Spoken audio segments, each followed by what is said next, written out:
안녕하세요. 여우비의 이별의 방식.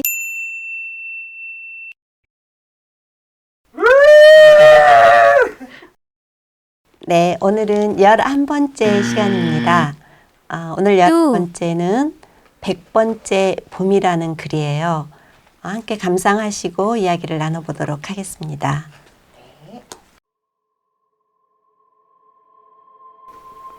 100번째 봄. 지난번 할머니를 배웠을 때 늦가을 바스락거리는 호박잎처럼 세잔해 보였다. 등을 돌려 골목을 빠져나올 때 눈물바람을 하시던 모습이 마지막이 될 줄 몰랐다. 고속버스가 질주한다. 장례에 가기 위해 첫 차를 탔다. 장거리를 달려야 하는 버스의 빠른 속도가 차창 밖 풍경을 지워버린다. 할머니가 살아온 100년이라는 시간의 터널을 헤아려 본다. 100년은 가늠할 수 없는 한 세기이다. 할머니는 고향집 마당 감나무처럼 늘 그 자리에 존재할 것만 같았다. 차창에 사선으로 부딪힌 빗방울들이 바람에 씻겨 흔적도 없이 사라진다. 조금 전 버스가 통과했던 비 내리던 충청도와 햇빛 쨍쨍한 전라도 날씨만큼이나 궂은 날, 맑은 날, 수없이 겪었을 할머니의 까마득한 시간. 살아가는 일은 자신에게 부여된 시간을 견디는 일인지도 모르겠다. 광주 터미널에서 내려 친정으로 가는 시외버스로 갈아탔다. 국도에 접어들자 버스가 머리를 틀 때마다 눈에 익은 마을들이 보인다. 산허리를 몇 차례나 돌고 돌았을까. 고향 읍내가 가까워지자 들녘 멀리 탑골 마을을 끼고 도는 산모랑 아래 할머니의 밭이 보인다. 앉은 걸음으로 풀을 매던 모습이 떠오른다. 어릴 적 나는 할머니를 따라 자주 밭에 갔었다. 비스듬히 기울어진 밭머리에는 평생 그 밭을 벌어먹었다는 증조모의 나직한 무덤이 있다. 나는 무덤가에서 개미집을 헤집으면서 할머니의 호미질이 끝나기를 하염없이 기다리곤 했다. 이제나 저제나 기다리다 지쳐 할머니 곁으로 다가가면 풀을 매던 할머니가 내 발소리에 가끔 허리를 폈다. 할머니, 이게 무슨 꽃이요? 시름꽃이란다. 옛날에는 나물이었는데 시방은 풀이요. 보랏빛으로 피어난 풀꽃을 쑥쑥 뽑아냈다. 할머니, 이쁜데. 손톱만한 꽃잎, 그것은 제비꽃이었다. 할머니에게는 뽑아도 되살아나는 시름꽃일 뿐이었다. 나는 중학교 때부터 밭일을 거들었다. 가을 거지 때에는 호미질로 캐놓은 고구마를 자루에 담아 머리에 이고 구릉지를 내려오는 것이 나의 일이었다. 집으로 오려면 밭고랑에 걸쳐놓은 두껍다리를 아슬아슬하게 건너 좁은 논두렁을 따라 마을에 이르렀다. 밭이 비탈진 산팔지에 있어 몇 배의 힘이 들었다. 밭머리에 들어서기 전부터 가쁜 숨을 쉬며 할머니! 하고 부르면 깜짝 놀라며 오메 내 새끼 그새 갔다 왔냐? 날아서 왔더냐? 잘한다고 치켜 세워주는 바람에 목덜미가 아파도 마당에 부려놓고 선걸음에 돌아서곤 했다. 그렇게 몇 차례 고구마 자루를 나르고 나면 어둑한 상그늘이 내려왔다. 그때서야 머리수건을 벗어 흙먼지를 덜어내며 일어서던 할머니의 모습이 생생하다. 장례를 치르고 마을로 들어섰다. 마을 사람들은 참 오래 사셨다잉. 이만하면 많이 사셨다며 호상이라 했다. 아짐은 뱉은 대로 행동하는 사람이었지. 어긋나들 하네. 말과 행동이 다르지 않았던 할머니에 대한 동네 사람들의 헌사가 반가웠다. 집으로 돌아와 유품을 정리하는데 헛간벽에 호미들이 조르라니 걸려있다. 뭉툭한 것도 있고 손때가 먹어 반질거리는 나무자리에 헝겊을 두른 것도 있다. 끝이 반달처럼 달아진 호미에 할머니의 세월이 휘어져 있다. 할머니는 군에 보낸 아들을 가슴에 묻는 곡절을 겪었다. 군부대에서 다녀가라는 전보를 받고 한 걸음에 달려갔더니 병상에 누워있던 아들이 말 한마디 못한 채 어머니를 보며 눈물만 흘리더란다.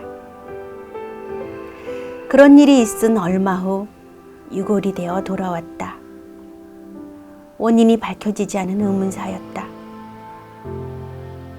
다 큰 자식의 죽음을 받아들고 당신 주먹으로 가슴과 허벅지를 얼마나 치며 통곡했는지 가지색 물이 짙게 들었다고 했다. 밤이면 아들의 신발을 부여안고 울다 해가 뜨기 무섭게 밭으로 나가셨다. 나이가 들어서는 평생을 오르내렸던 밭을 몇 차례 쉬어야 갈 수 있었다. 자식들이 말리면 야야 그냥 바람 쐬는 셈치고 하는 거지 하셨다. 할머니에게 호미질은 꽝꽝한 흙가슴에 응어리 같은 돌을 추리는 일이었을까. 23 청청한 나이에 꺼져버린 자식의 극락왕생을 비는 마음이었을까. 아니면 자식을 앞세운 몸이라는 당신을 향한 칼날이었을까. 비탈밭에는 콩꽃과 깨꽃과 도라지꽃이 수없이 피어다졌다. 유품들은 방안 살림보다 바깥 물건이 더 많았다. 허들의 창고에 할머니의 말벗이었고 일벗이었던 호미가 노동의 소임을 다하고 쉬고 있다. 쓰디쓴 세월을 받아낸 무색빛 호맹이들. 어쩌면 할머니의 세월은 저 쇳도막이 연마되는 가정이었는지도 모른다. 반복되는 몸공과 첩첩이 쌓인 시간이 느껴지는 창고는 할머니 내력을 편편히 간직한 박물관 같다. 고향집 마루에 서서 멀리 산비탈을 바라본다. 산머리에 뭉게구름이 몸을 바꾸며 흘러간다. 구름 너머에 100년 세월이란 표지판을 따라 바쁘게 걸어가고 있는 한 사람이 가물가물 보인다. 할머니, 어디 가세요? 푸른 일랑 읽어놓고 밭두둑에 흡족해 하시던 할머니가 뒤돌아보는 것 같다. 아들 만나러 가는 하늘길은 굽은 길이 아닐 것이다. 허공길은 직선이니까. 할머니는 8순 9순을 넘어 100번째 봄날 비문에 마침표를 찍으셨다. 진달래꽃 지천인 제암산 어둠에쯤 고무신 벗어놓고 저승 밭고랑을 타고 계실까.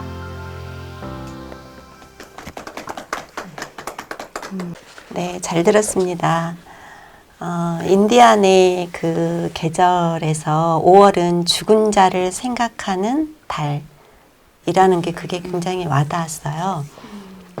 이 100번째 봄을 읽으면서 그 흙으로 돌아간 많은 분들이 이렇게 순간 이렇게 떠오르고 또 그러면서 오히려 지금 살아있는 나를 또 한번 되돌아보는 그런 시간이었던 것 같아요. 그 할머니가 그러니까 또 1세기를 사신 거잖아요. 그렇죠. 근데 그때까지도 건강하게 계시다 그렇게 떠나셨어요. 네. 밭일을 하시면서. 예, 예. 그 장수의 비결을 지금 생각해 보면, 사실은 엄마하고 고부간의 갈등이 아주 심했어요. 또 그러면서 자주 다투셨고, 할머니는 툭툭 털어내시고 내셨지만 엄마는 그거를 이렇게 가슴에 안고, 가슴에 안고 쉽게 풀지 못했던 어머니의 모습과 대비됐어요. 심하게 뭐 큰 소리로 싸우고 난 뒤에도 바로 할머니는 아가하고 부르셨거든요. 뒤끝이 없으셨군요. 예, 그게 장수의 비결이었고 끊임없이 몸을 움직이고 그 바느질보다는 진짜 호미와 새스랑을 쥐고 늘 바깥일을 즐겨 하셨어요. 노동을 즐기셨어요. 지금으로 생각하면. 예. 그러니까 머리를 쓰시는 것보다는 네. 몸을 움직이시면서 네. 당신의 모든 것을 정신적인 것까지 다 해결하신 네네. 그런 분이었던 것 같으네요. 그 고부간의 갈등의 씨앗은 이제 아버지가 결혼을 막 하고 군대를 가셨어요. 군대를 갔다 휴가를 왔는데 얼마나 섹시가 보고 싶고 그치. 이제 그랬음에도 할머니는 마당에다 평상에다 천막을 쳐놓고 아들한테 너는 거기서 자라. 왜? 이제 그 미묘한 그 질투인지 지금 생각하면 이제 여러 가지 짐작이 되지만 그때는 굉장한 어떤 시어머니로서의 그런 것이었죠. 그럼 할아버지가 일찍 돌아가셨어요? 예, 할아버지는 일찍 돌아가셨어요. 그래서 할아버지가 일찍 돌아가시고 답이 나오네. 예, 답이 나오죠. 저희 집을 과부집이라고 불렀어요. 낮에는 노동을 다 이제 어르신들이 할머니들이 노동을 하고 밤에는 우리 집안에 다 모여들었어요. 그 청승에 가까운 하소연을 서로 풀어내면서 그 혼자 사는 빈 둥지에 대한 그것을 달래셨던 것 같아요. 그랬을 때 어렸을 때 기동량으로 들었던 그 할머니 얘기들이 지금도 이렇게 기억에 남아요. 근데 뭐 한참 말씀하시다가 내가 이렇게 듣고 있는 어린 나를 발견하고 아 저리 가라. 딱 그 말이 또 생각나요. 그 작가들은 그냥 어느 날 작가가 되는 게 아니래요. 그 어렸을 때부터 계속 어른들에게 듣고 들었던 것들이 쌓여서 그게 풀려 나온다고 그러거든요. 그러니까 이미 그 어렸을 때부터 그 작가 수업을 받으면서 자랐다고 볼 수도 있겠네. 근데 저기 할머니가 그러면 금요에게는 어떤 분이었어요? 이 손주들은 굉장히 이렇게 사랑하시는 분이었어요. 그 예전에는 이제 가게도 흔치 않았고 군것질 하기가 쉽지 않는 시대에 그래서 이제 그 윗마을에 그 다라이에 이제 그 간식 그러니까 찐빵이나 튀김을 이렇게 이제 이고 다니면서 맞아. 이렇게 자기 집으로 이제 가는 길에 마지막 떨이를 하면서 이제 몇 집을 들리는데 꼭 저희 집을 들렸어요. 우리 할머니가 인심이 좋아서 6명의 손주들이 이렇게 먹으려고 모여들면 딱 2개씩 이렇게 딱 주고 이렇게 나누면 보리쌀 몇 대를 줘야 되고 이 정도면 쌀 몇 대를 줘야 되는지 알고 얼마냐고 묻지도 않고 무조건 퍼와서 이렇게 주시니까 하면은 엄마는 꼭 무슨 새는 물 뭐 있죠. 그런 것처럼 불안해 하셔가지고 거기서 갈등이 또 심해졌고 그래서 그 쟁탈전이 계속되다가 우리 어머니가 이렇게 마당 저편에 이렇게 채마밭이 있잖아요. 텃밭이 있는데 거기다가 창고를 크게 지어가지고 곳간을 점령해 버렸어요. 열쇠 하나를 딱 쥐고. 엄마도 만만한 분은 아니셨는 예. 것 같아요. 그래서 고부간의 갈등이 계속됐고 또 하야하는 모습도 우리는 보면서 자랐던 것 같아요. 전쟁이었네요, 그죠? 그럼 돌아가신 지가 얼마나 된 거예요? 한 7년 됐을까요? 7년? 예, 예. 그렇게 오래나 예. 했구나. 그 임종을 보지는 못한 거죠? 예, 예. 그냥 치매도 안 오셨고 기억력이 굉장하셨고 손주들의 생일 다 기억하시고 또 할머니가 진짜 살아있는 집안의 역사이잖아요. 어느 날을 이제 제가 친정에 가는 길에 할머니의 이야기 우때우때 조상부터 이렇게 이야기 듣고 체록에 났던 그런 게 되게 저는 좋았던 일 같아요. 100년이 말이 100년이지. 보통 우리가 그 인생을 여행길이라고 그러잖아요. 인생은 여행길인데 그 종착역은 죽음이다. 정말로 그 여행을 잘 마치고 종착역에 잘 닿을 수 있는 사람이 얼마나 될까. 또 그런 생각도 들고요. 참 그 오래 살아도 네. 그 내 몸을 내 의지대로 하지 못하고 있을 때 그 삶은 또 얼마나 비참할까. 예, 또 그런 이제 요즘에는 정말 수명이 길어져서 오래 살잖아요. 저는 쭉 보면서 아, 엄마와의 관계에서는 또 다른 무조건 나를 품어주는 이 할머니에게서 네. 내가 이 작가가 되는 씨앗들이 나에게 네. 들어와서 있었지 않았을까 그런 생각 네. 조금 들어요. 네. 그리고 무한히 이렇게 노동을 하고 즐기시고 그리고 할머니가 그 수없이 깨꽃과 콩꽃과 도라지꽃을 해마다 피워낼 때 그거는 그 호미질로 자기 족적을 써내려간 일이 아닐까. 진짜 할머니한테는 밭이 공책이고 온고지라면 책 100권은 썼겠다라는 그런 해석을 해 봅니다. 아, 정말 훌륭한 해석 같아요. 예, 예. 지금은 21세기고 정말 손끝 하나로 클릭만 하면 많은 것이 해결되는 이 시대에 그 할머니의 삶은 정말 호랑이 담배 피던 시절의 이야기인 거예요. 그 삶을 지켜봤던 이 정말 철없던 선주가 이제 할머니를 애도하는 마음에서 이 글을 쓰게 됐어요. 근데 우리 금여우가 지금 이제 할머니가 어떤 분이었다는 거를 얘기를 듣다 보니까 성향이 네. 할머니 성향을 훅 하고 이렇게 담아놓은 거 없이 네. 그냥 또 훌훌 털어버리고 네. 근데 할머니처럼 근면 성실 일은 싫어하는 것 같던데. 저요? 네. 할머니의 밭일과 나의 글쓰기, 어떤 한 일에 이렇게 몰두하고 성실함, 이제 그런 것이 담지 않았나.